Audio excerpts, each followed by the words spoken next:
What's up, gang? This is Dominic D'Angelo of adfreeshows.com, SEScoops.com, and OneTrueSportTV.com. Not per usual, I am here with Mr. Kevin Kellum, who's joining us today to talk a little bit of the AEW Dynamite. Kev, how are you, man? Doing pretty good, pretty good. I'm happy to be the fill-in man here once again for you guys. What a week! What a week! What a week! Still digesting everything from the Royal Rumble. I was there. It was quite the spectacle, and we'll talk about some AEW today. But this is WWE's. Yeah, they're on a roll, man. They're on a big roll. Whether you like it or not, that is the truth of the matter right now. It is. That is the to the heart of the matter, as Don Henley once said.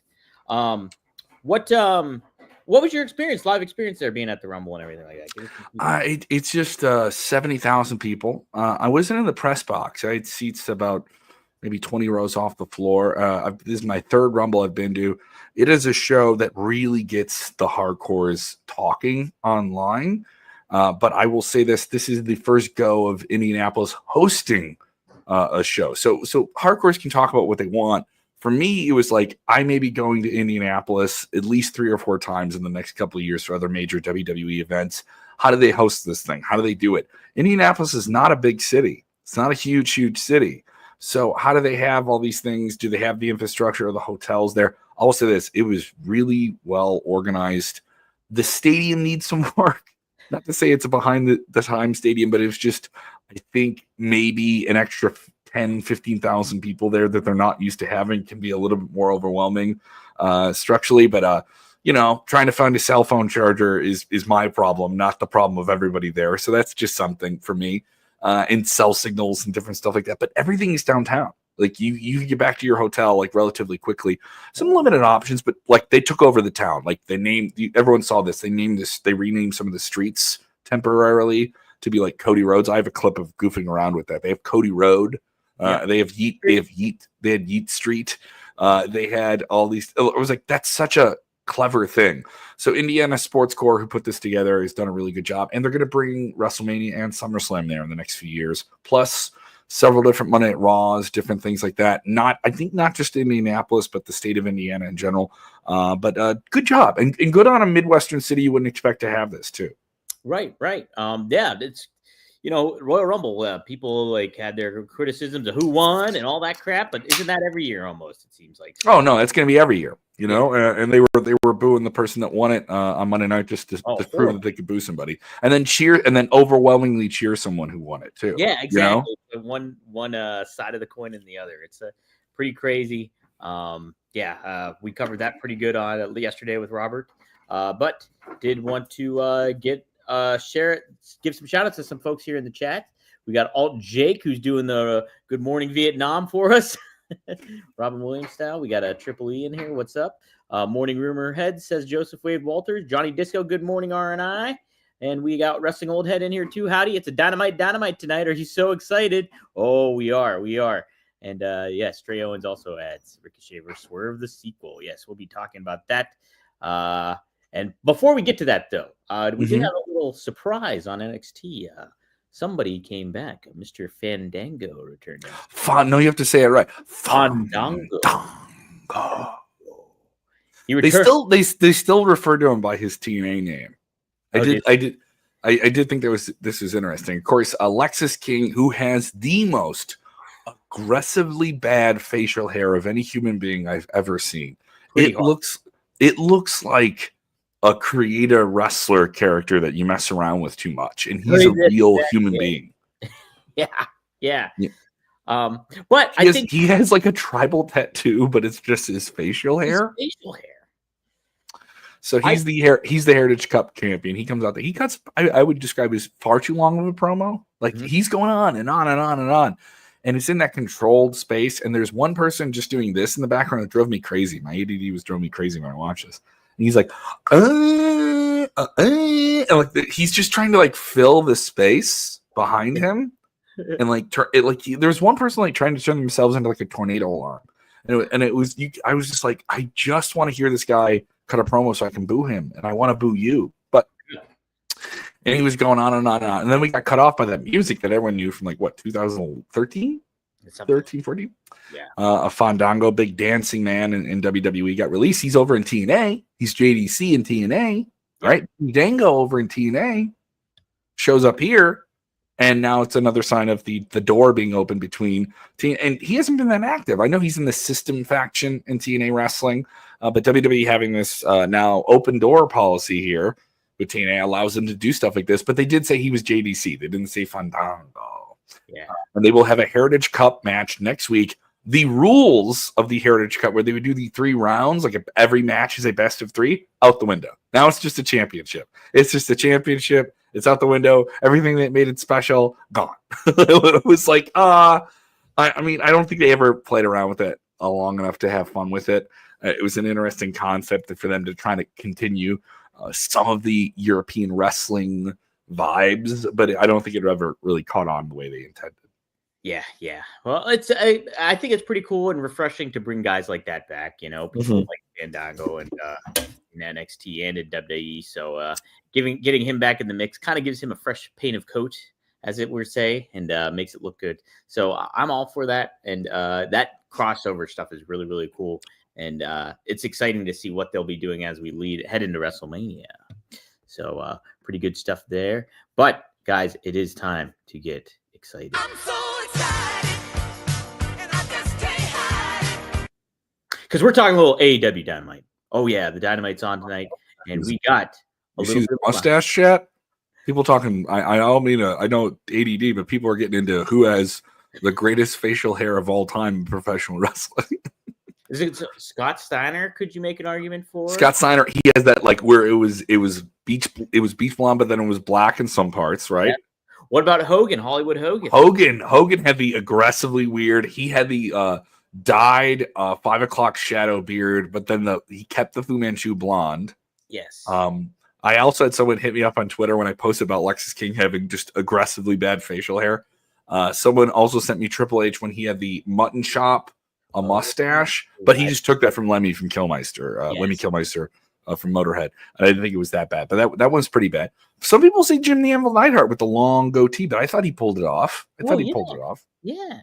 The best facial hair. That's a tough one, I would think. Yeah, Jim Neidhart, other people saying it. Someone also mentioning or Dirty Dom Mysterio and his mustache. That is a weird mustache. Mm-hmm. Yeah, I think worst though, hands down, facial hair is Lexus King. Yes, absolutely. Far and away, number one on the worst wrestling facial hair. It automatically did your eyes go to his facial hair, and it's just so distracting and weird. Mm-hmm. Well, how will we be distracted tonight? We got Ricochet versus Swerve Strickland. They've built this up. They've promoted this. I'll give them credit for it. But does this not feel like this should be on a pay-per-view?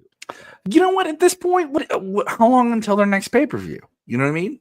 How long? Revolution's the next one, right? So yeah, I mean, I'm all right with it. I'm fine with it. And here's why, as I burp.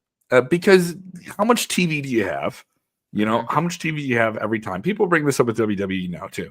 They have so much television they do. All right. Just compare it to WWE. Some of you are just WWE heads. Right. For AEW, it's not too different. They don't have nearly as many premium live events. They have so much television to do before they get to the next one. You got to have some big matches that pay some stuff off. And I think you're going to start having some big payoffs on television and have them just be on television. And that's not what it once was. Oh, this is such a big thing. And then you do the payoff and it's on TV, but it's not on pay-per-view.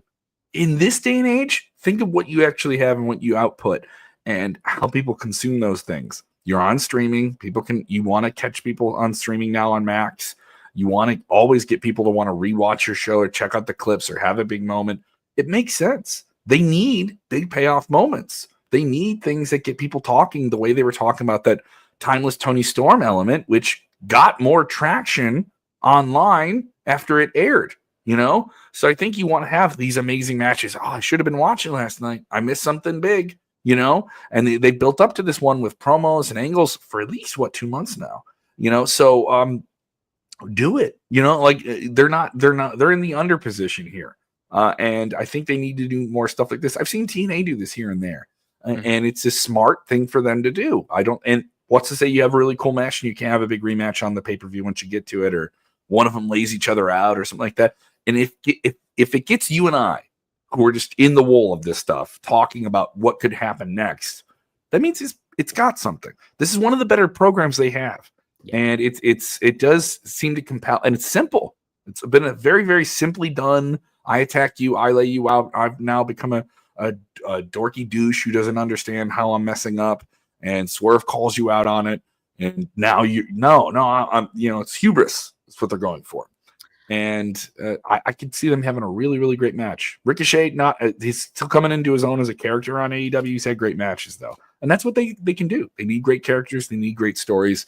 Now have a great match and pay it off, and let's get to the next one. Well, what you're saying, too, fair point, is that, their next pay-per-view is March 9th. It's Revolution. So they got a little bit of a ways to go. So it's over a month. Yeah, over a month. How many weeks of TV do you have until then? You know what I mean? You got a good amount of time. So I think, and Andrew Hermes, our research guy for Arn, says they also need to give people reason to watch the product. That's really true too. So, as far as how the outcome of the match is concerned, I almost feel like Ricochet needs to win this one. He's got to get like a little bit more in this new heel persona we're talking about. That's, I think, very captivating and very, the perfect route for him right now. But I think you need to have him get a win over a big star, so this new persona feels like a big deal.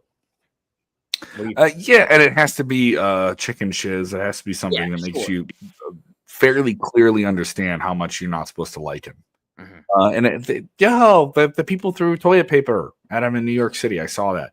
That was cool, but I don't know if it's relative everywhere, and there's a lot of things they do in one town that maybe don't translate to another. Mm-hmm. And they have a handful of characters where you can tell where they stand on the line of black and white, and in terms of being good or bad, they just dial things in and make them simple. And it doesn't have to be too complicated. I think the only issue that AEW always comes across, and they had this when Cody was there, they had this early on, even when they were great, overbooking things, making things too much, where nothing really settles in. There's just too much going on. WWE does this too. It drives me crazy sometimes. Just like let it be simple, and have them go out there and tell a story. Don't get it too. If Prince Nana has to get involved, great. If you have to do something that does some shenanigans, but just let them be shenanigans, not shenanigans and shenanigans and shenanigans, and let me get my shiz in because I got to get my shiz in because you did this. And like, no. One simple note, play it, and then I want to see it. I want to see him do something else later on. Absolutely. You talk about shenanigans. That was a reference to Super Troopers. But guess what else is super, Kev? If another one of you boys says shenanigans right now, I'll shoot you myself. The other thing that is super is... Hey, Farvo, where's that place we went to that has all the crazy crap on the wall? I'm trying to do a segue, dang it. This ain't the little itty-bitty, teeny-tiny bowl. This is the Super Bowl. 59.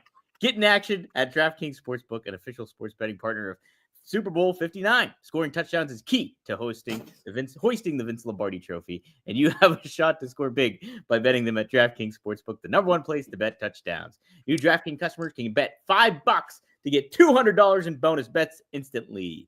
All you got to do, download the DraftKings Sportsbook app and use code RUMOR. That's code RUMOR for new customers to get $200 in bonus bets instantly when you just bet $5. Only on DraftKings Sportsbook. The crown is yours. Gambling problem? Call 1-800-GAMBLER. In New York, call 877-8-HOPE-NY or text HOPE-NY 467-369. In Connecticut, help is available for problem gambling. Call 888-789-7777 or visit ccpg.org. Please play responsibly. On behalf of Boot Hill Casino and Resort in Kansas, 21 plus, age and eligibility varies by jurisdiction, void in Ontario. New customers only. Bonus bets expire 168 hours after issuance. For additional terms and responsible gaming resources, see dkng.co/audio. Farva. What's that promo code again? Just give it to me one more time. I want to make sure I get that. Rumor. Download the DraftKings. And I get that at I go to DraftKings.com. I type in the promo code. Yes. Download the DraftKings Sportsbook app and you can use it. Boom. And how much do I get? How much do I get again? You place a $5 bet, you get $200 back in bonus. So check it out. Oh, wow, that's not too bad, especially this weekend. With the Super Bowl. There you go. The big bowl of game. Yes, the big bowl of game. Mm-hmm. What else we got? A big bowl of tag team action going on. We got Kyle Fletcher and Konosuke Takeshita taking on Buddy Matthews and Brody King. This is an intriguing match. AEW's kind of been positioning Buddy Matthews and Brody King in a better light. They've been getting more of a bit of a shine going on. So I'm foreseeing both these teams. I hope they keep Brody and Buddy a little bit heated up, despite them being against Fletcher and Takeshita. What do you think of this, Kev? They can have a great match. They can have a solid match. I want to see more story. This is another situation where you have players, you have new characters, you have this new refined version of what was once the House of Black. Like, why is it different? What makes it different? They're still figuring that out. They've done some vignettes, and Brody's taken on more of a speaking role, which I think is cool because he can pull that off, and you can enjoy that. But you have to have them have a defined identity that continues to be really separate from, we were these weird black occult darkness metal people. Now we're more brightly colored metal people, like heavy, I just need a little bit more of this was that, this is this. And I want to see it and have them wreck them. Whatever with Don Callis and his family. It's weird because you have two different teams at two different points. Like Don Callis' family is busy. They have to look cool though. The Don Callis family has to look cool because they have that big match coming up at Grand Slam against Kenny Omega and Ospreay, and they can't look like goofs and get beat by this team that isn't going to be featured prominently on that show in Australia. That's about a week and a half from now. So I'm pretty sure this one's going to end up in a schmaz. I don't see a real hard ending from this one. I hope so. I hope that they do that, because even if there's a win, you know what I mean? I don't feel like a definitive winner from this one. Yeah, I would like to think that too, because it's just like we're so used to AEW over the years having just distinct winner and loser, and I can understand some of the sentiment to that, but there's a reason there's some storytelling, and so you want to kind of protect some guys, and I hope everybody gets protected in this one from a storytelling standpoint. Jake says, hate to tell you, the Callis family already looks like goofs. It's well, that's what leads me to the next match that we're going to talk about here is Ospreay versus a Don Callis family member. Not revealed who it could we don't know who it is. Is this the Hook now? This is the wrestling TV Hook. Who could it be? Who is the mystery man? But it's a member of the Don Callis family. Is it a new member of the Don Callis family? Is it Don Callis himself? Is it Lance Archer, who we've seen? And the only one that hasn't faced Will Ospreay. Dre Owens. Who's the fifth man? It's so simple. It's such like a trope, but I'm like, I don't mind it. I don't mind it. They're gonna try and do something to keep you on your toes. Andrew H says, no way DCFF. I said DCFF, like the Department of Child Affairs. Yes. Don Callis family loses. The bad thing, your repackaged team takes the L. Yeah, that's another thing. Is it's a schmaz finish, but yeah, I think they'll survive. People have questions about Alexa Bliss. I want to be able to answer that before we get off air here, if we could. Yes, I see we'll that. definitely talk about that too, for sure. What do you think of this whole thing with the Don Callis family? They were positioned as such as just from the physical appearance of them all, they look dominant and like amazing. Like it looks like you're a top heel faction. But to what people are saying in the chat, and rightfully so, they have been booked badly. I think they just look like fodder for your main event stars. And we've had guys like Brian Cage and Lance Archer. They've garnered that reputation, unfortunately, in AEW because how they've been booked. So it's not. Them being together could have been big dudes. That's two gigantically big people. And it could have been an opportunity for you to build them and make them seem like the big deal that they should be, but they haven't done that. And so we get that pentameter that we keep getting with these guys is, okay, they're lined up, they're going to lose. They're lined up, they're going to lose. And I mean, if I had to take a bet, I would say one of them is going to, whoever is facing Ospreay tonight is going to lose. So we're just used to that, and I like the Don Callis family, this current, or I guess the original reiteration of them when it came to like Will Hobbs being in there and everybody. But now it just seems like, where are we going with these guys? What we get from a lot of these factions. So, but they're a heel faction. They're not the Death Riders. So that's a TV group that I think is just universally thumbed down by so many people now. Other people saying, who could that fifth man be? There is going to be a member of the Don Callis family that will take on Will Ospreay tonight as we broadcast to you. We don't know who that person is. Some people in the chat have their idea. Who is this fifth man? Someone said it's Don Callis's mom. Huh? Like Buff Bagwell's mom. Yes. Dolores Castle will be making her pro wrestling debut tonight against the greatest wrestler of all time, depending on who you talk to on the internet, Will Ospreay. Yeah, that's it. Yeah, no, I mean, I hope they surprise us with somebody that's not unexpected. That's very unexpected. I think that would be really cool a cool opportunity to kind of get some buzz going with this and the Don Callis family in particular. What's Dolores's finisher? What do you think Dolores Castle's finisher is? What are we talking about? Chokeslam? Maybe just a stern mom look. Ooh, that's scary enough. I say to keep it with the Bagwell kind of line, a Buff Blockbuster. A Buff Block. I'm gonna say she does the mom pinch. The right under the right here. That's her submission finisher. She's she gets the elbow up. Yeah. And works the body part, but it's still a mom pinch. Like when a mom would pinch you and you be at a store and she would get over here. That's not good. I don't like that feeling. I can't take you anywhere. We do have MJF. He's set to appear. Following up with Jeff Jarrett, our boy Jeff Jarrett. Should be it. This has been a rocky road for this storyline a little bit. This started way hotter, and I think it's fizzled out so fast. Yeah. And I don't want it to. I want, like, I was on paper. I was like, "Ooh, this is interesting. This is like you have Jeff Jarrett. He's gonna try and take a shot at the world title. It's his final year in the ring. Okay, great. But the problem is, and I don't mean to be the contrast and compare guy, but look at the conversation around this. The conversation around this does it move the needle? Not yet. Is it top of the card? No. Nope. It isn't presented as top of the card.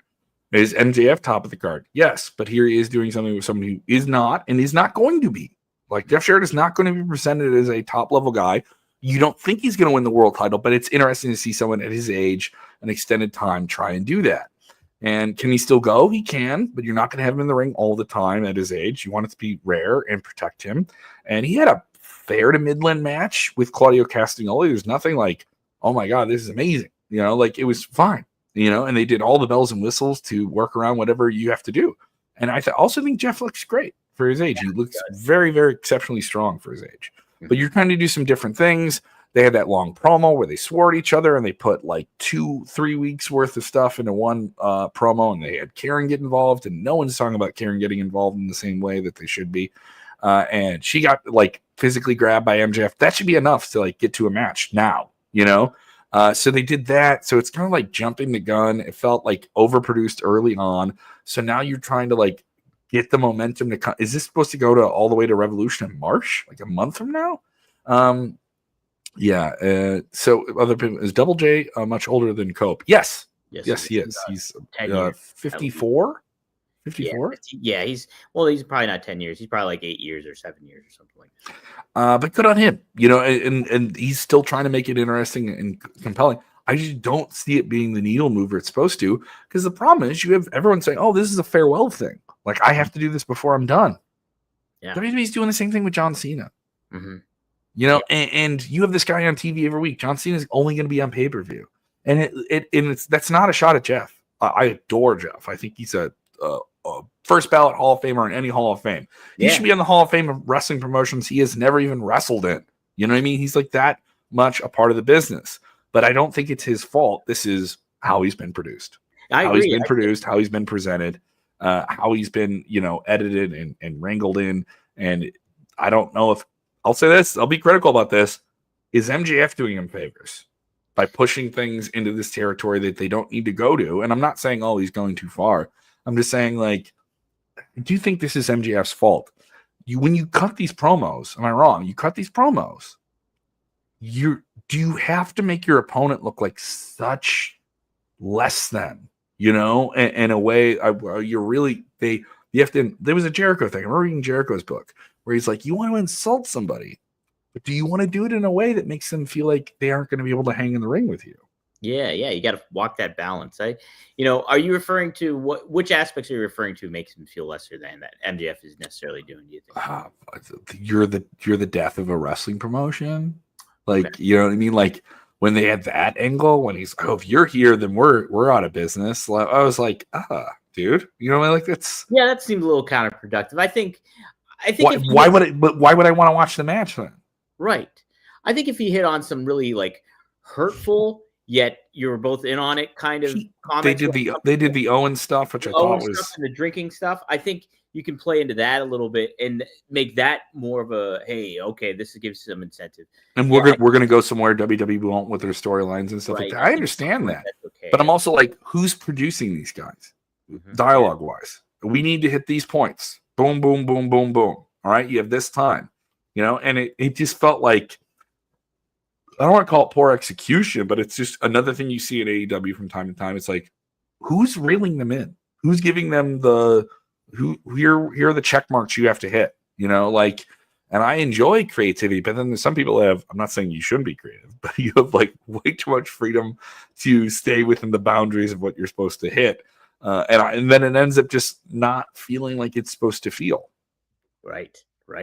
Hey, but if you want to feel good, Kev, and you want to smell good, especially if you're in Atlanta, it's hot Atlanta in AEW on Dynamite tonight. So you got to make sure that you wear the proper kind of stuff. What's that? That is Mando. Mando. I get from them. The Mount Fuji's my favorite, my number one. I got the spray, I got the deodorant stick, I got the bar of soap. You can't beat it. And you got to smell good, especially with your around wrestling fans. You want to keep that reputation a little bit better. Oh, I was at a stadium with wrestling fans. I was at a convention where you're right next to people. Oh my gosh. And there's some people who need themselves a Mando, because Mando is a full body product. It's not just it's not the pits, it's all the bits. And the bits, you name it. It was created by a doctor who saw firsthand how normal BO was being misdiagnosed and it was clinically proven to block odor all day and control odor for up to 72 hours. So 72 hours. 72 hours, Kev. And you get no late fees on this stink. No late fees on this stink. No late fees at all. Solid deodorant stick formulated and powered by mandelic acid to stop odor before it starts. And you also get a spray deodorant, aluminum free and ideal for hard to reach places.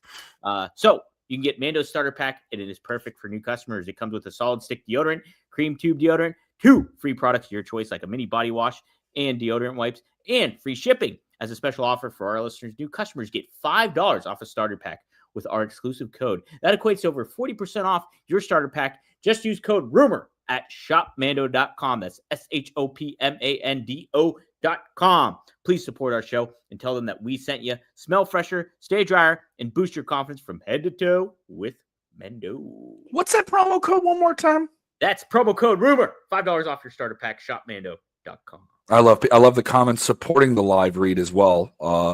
Mando, an offer you can't refuse like Brando. Yes. Oh, very nicely done, wrestling. Devin Dowling, that man do need some Mando. I like it. Man, look at the support we're having. Thanks, guys. Don't go commando. Get yourself some Mando. Hey, we're going commando because there's no mention of the Death Riders today on the line. Yes. They're still going to be on the show. They're still going to come out and run in and do all this stuff. What do you think of Edge versus Jon Moxley? That seems like the direction we're going here for the Revolution pay-per-view, which is a month away, right? Yes. It's about a month away. They're going to have the TV special in Australia. I don't see them having any presence on that show. I don't see any advertised element of Jon Moxley and Adam Copeland on that big arena show, by the way, that was supposed to be in a stadium, but then was sent to a 13,000 seat arena. And I don't think they're going to get 13,000 people. I don't think so either. So this is already starting off in a black eye where you have to fly to Australia and get crew there to do it and every different thing like that. So and that is on Max too, right? It's only streaming on Max. It's on Max with the tape delay. Okay, with the tape delay. So they're taping a day of, and you're going to get it like a few hours later. So listen, I would just get this match out of the way. I want something. Just get this angle out of the way. It's like if you are you saying just get the belt off Moxley already and get the Death Riders out of there? Just get it out of here. And any way you can do that, if that's making it sure it's Cope versus him at Grand Slam, make it happen. Just do it, and then try to pivot away from it. Bring somebody else in there. Just change it up. Just get rid of this thing, or have something significant develop with this Death Riders angle that is not intriguing whatsoever right now. So. We did our great Mando commercial. I had a fun time with that as well. Great product, Mando. Once again, Promo code what? Rumor. Rumor. Someone giving another line. Don't go Commando without Mando. Thank you. Yes, all Jake says that. So yes, do that for sure, guys. I mean, wear underwear. I'm not telling you don't wear underwear. Yeah. Wear underwear is always good. It's always good. Always a good idea. It's always good. We had the Alexa Bliss question. Can we get to those before we get out of here? Let's talk about that. So Alexa Bliss did make a return. We didn't get to touch upon that too much, I don't think, me and Robert. But yeah, she made an appearance, showed up as a babyface, got a huge reaction. I was there. Yes. And one of the biggest pops. Yes. You have those like people come out. What are their pops? It was Cena was right there. Cena, Punk, Reigns. In the men's match, they got the 3 biggest reactions. Joe Hendry had a huge, because I would say Joe Hendry is maybe nowhere because everyone's singing along with the songs, stuff like that. But the fact that he got everyone to stomp and clap, and he wanted to do his like Queen Live Aid moment, and he got it, and he got bounced. He beat up the Miz for a little bit. It was like, let him eliminate the Miz. Let Miz. Yeah. Oh, that was immediately when they touched each other. I was like, Miz should go to TNA and fight him for the title. Like immediately, it was like, the Miz is not doing a whole lot right now in WWE. He's a perennial Hall of Famer. I'm saying that right now. Miz will go in the WWE Hall of Fame. He will, yeah. If you want to open up the door and really say that this TNA WWE thing is real, have the Miz and then have him win the title. Have him do all of the cheap chicken shiz Miz things on TNA Impact. Tell him this is how you really do it, kid. like that. Like I would love that. Just being ADD. But Alexa Bliss, huge pop for her. A lot of debate about whether or not she was actually going to return to WWE. She was. Could they not come to terms on a deal? Are they working us? Are they working the sheets? Right. But she comes back, and it isn't clear what exactly she's going to do. We're going to find out, I believe, probably on SmackDown. And it seems like she's doing all the Twisted Miss Bliss stuff. She's referencing the Fiend, Bray Wyatt, in her entrance. So a lot of people are kind of connecting the dots here. Can we do some more questions before we sign off today? Yeah, we'll take a couple more here. Let's see what we can see here. Yeah, there's a Goldberg one. I like this Goldberg one. Let's take a look at the Goldberg one. Would you like to see Goldberg in AEW or back in WWE? So I'm a Goldberg mark from way back when. Goldberg, big wrestler I ever met. So he will always hold a special place in my heart. So wherever, if he shows up in wrestling, I'm all for it. I think the way they produced him with Gunther is perfect, and I would like to see a match like that happen. Maybe in build to WrestleMania. They teased it. I mean, they did that on television. Sorry, guys, I don't think he's going to show up in All Elite Wrestling. He said that on College Game Day, that he's going to have one. He said on national television on ESPN, and then WWE has referenced it plenty on social media themselves, but they didn't do any follow-up, and I thought they might do something at the Rumble. Right. I thought so too. But do you think, plans change, pal, and do you want to put Goldberg's last match, wedge it into a WrestleMania weekend over 2 nights with all these other big things going on? Or do you want to do something with Goldberg that says, hey, let's get you away from WrestleMania so that your moment really stands by itself? SummerSlam might be the perfect time to do something. No, I would do it at Backlash. Really? Or the next time when are you in Atlanta? When you can really make it special, where, he played football for the Falcons. He was big with WCW there. That's their home base of operations. Where can you do it in that region where he can be a real attraction and it can feel really special? That's more the Nick Khan thought of how we get these people back and make it feel as special as it can be.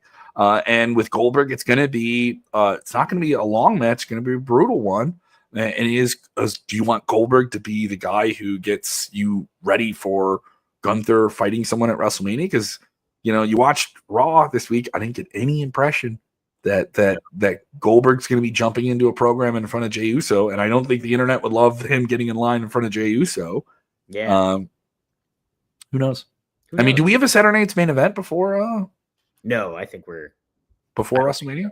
I don't. Maybe I think they might have one like the week before. I'm not sure about that. Interesting. I'm not. People calling it Goldberg versus Gunther at SummerSlam. Calling it now in New York. Yeah, Dre, that would be a big deal. You're right. Big time. Is there any wrestlers that I have that have not turned to AEW, WWE that you really want to see back? I want to see back in the mix. I have not. There's always plenty. Yeah, you really. There's always plenty. Yeah, there's you could come up with a list. That would take a little bit of thought, I think. There's a lot of people in AEW that are just there, that are not like on television. I haven't seen Sarai in a long time. Where is Miro? I know he's just kind of waiting. He's gone. He's waiting for his deal. Sarai, I think, is officially gone from AEW. Is she officially gone? Yeah, officially gone. Officially out of the picture. I thought she signed a new deal. Didn't she sign a new deal, or she has like a holder or like a rollover deal, that type of thing? I think I just saw a report that she was done with AEW. Mm-hmm. So, certainly interesting here. Yeah, Scorpio Sky, somebody I haven't seen forever. Where is he? He was such a core AEW guy when they started. Yeah. Such a core AEW guy when he started. Yeah. So for sure. Interesting. Feeling it. People want to know what we think of the Super Bowl. What do you think? Who do you think is winning the Super Bowl? Chiefs. I got Chiefs. Oh yeah.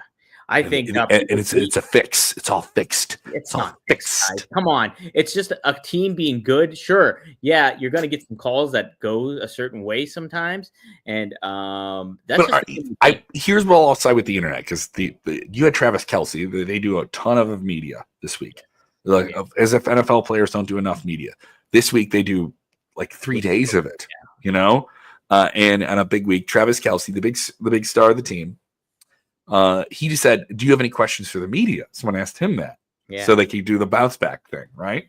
Yeah. And they gave him the ball, and he ran with it. And he goes, "What are you guys doing, feeding this whole like fixed thing?" And there's a lot of people claiming that because they got 1-score games. There's always these calls that seem to go the Chiefs' way in playoff situations, and it seems to be the case. And someone feeding into this, but this is an exceptionally strong football team. And then some people saying, "Oh, Mahomes hasn't been as good as he once was, and the defense is holding." That's happened with so many teams. And also, you already knew he was good, so he didn't have a great year, but the team has been built up so much that you can work around that. And they have an extremely good offensive line, Yeah.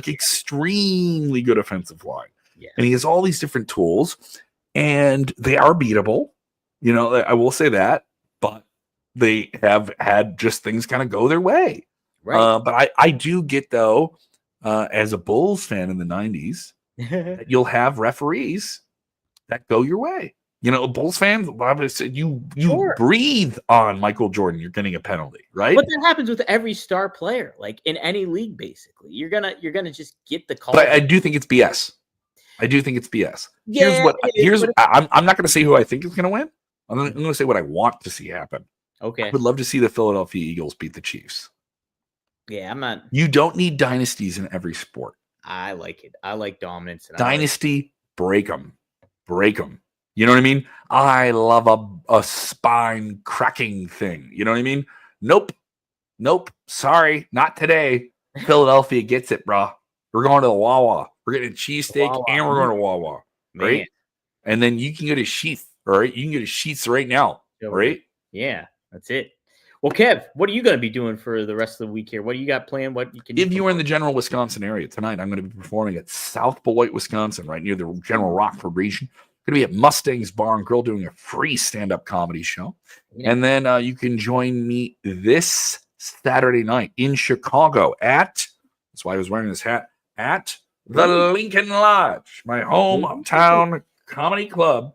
Lincoln Lodge right there. This Saturday, I'm going to be headlining the Down and Dirty Comedy Show at 10 p.m. You can come out. You can hear me on the radio on Q101 in Chicago, and then you can see me and hear me on a bunch of different things. Sportskeeda Wrestling, we just dropped a bunch of new videos. Go check that out on YouTube. And AAW Pro Wrestling. AAW Pro Wrestling, our full Chi-Town Rumble show is free. The full 3-hour show is free right now on YouTube. Matt Riddle defending the AEW Heavyweight Championship against Ren Jones, a street fight with Maggie Lee and Sierra, and a big 30-plus man Rumble match. Dang. Whoa, bro. Go check it out. I'm on commentary, bro. Heck yeah, do it. Get my lines in. Sorry, I promoted like 18 things there. That's what you're here for. Hey, but guys, you can check it out. Tomorrow, me and RVD will be going live at 9 p.m. Eastern Standard Time on rvdtv.com. And you can be sure we have a special guest lined up. So stay tuned for that. It's a good one. Someone RVD is very familiar with. So we'll be chatting up with that person. But tune in 9:15 p.m. Eastern Standard Time, rvdtv.com. And plus, I just recorded with Magnum TA and Greg Gagne. Yesterday, we did Straight Talk with the Boss, covered all of Royal Rumble, had some interesting insight. Greg talked about his time working with CM Punk and Cody Rhodes in OVW. And then we get Magnum's perspective on all the outfoldings that happen too. And we answer some legacy questions as well too. So be sure to check that out. That'll be up on fourhorsemanetwork.com. And you'll just type in Four Horsemen Network on your podcast feed of choice, and you can get it there too. Upcoming this week too. I'll be posting it today, or upcoming here. So, but Kev, good to have you back. Are you maybe able to do it tomorrow? Because we can have you back tomorrow. If the chat wants it, I'm coming back. There we go. So I want you back. And but Baby, right come back. Baby, come back. I'm gonna You can put it all on me. and wish you the best of luck in your future endeavors. Baby, come back. Baby, come back tomorrow.